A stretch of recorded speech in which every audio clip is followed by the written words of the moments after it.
You put the baby down. Finally. 20 minutes. 30. Maybe longer.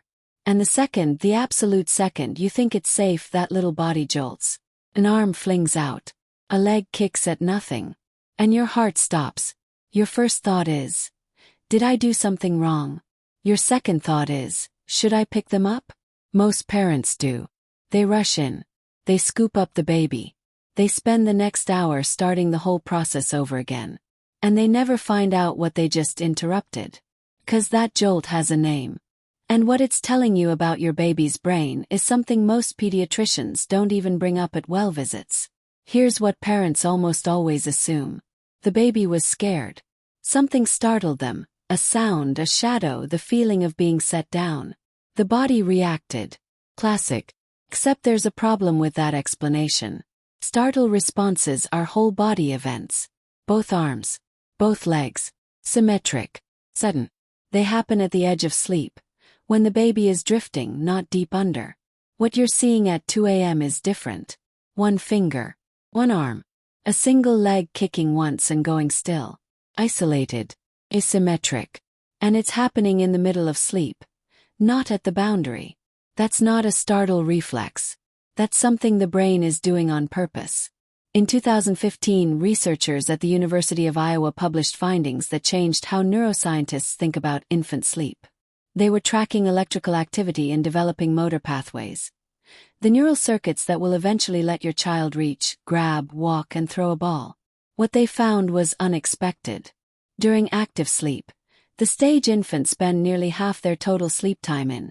The motor system doesn't power down. Activates.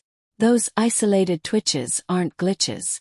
They are the motor cortex firing deliberate, targeted signals to specific muscle groups. Testing the line. Confirming the connection. Your baby's brain isn't misfiring. It's rehearsing. Think about learning a new skill as an adult. You practice during the day. But something else happens at night. The brain keeps working, replaying movements, consolidating the sequence, strengthening the pathway.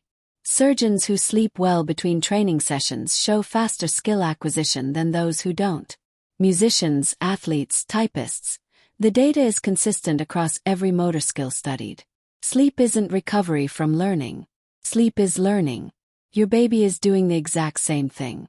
Except instead of perfecting a suture or a chord, they're mapping out how to open a hand. How to reach for your face.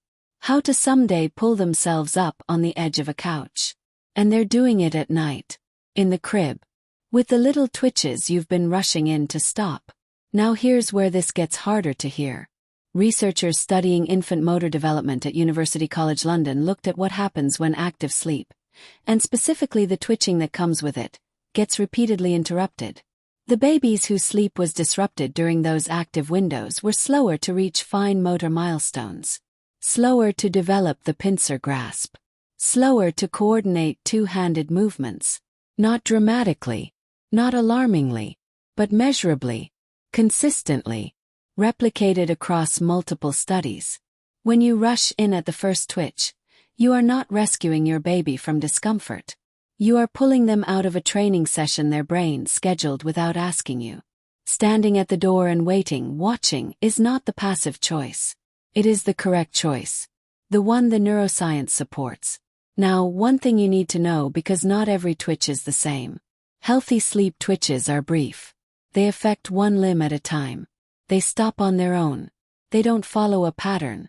If you see something different, rhythmic, repetitive movement hitting multiple limbs at the same time, or movement that continues after the baby wakes up, that's a different conversation.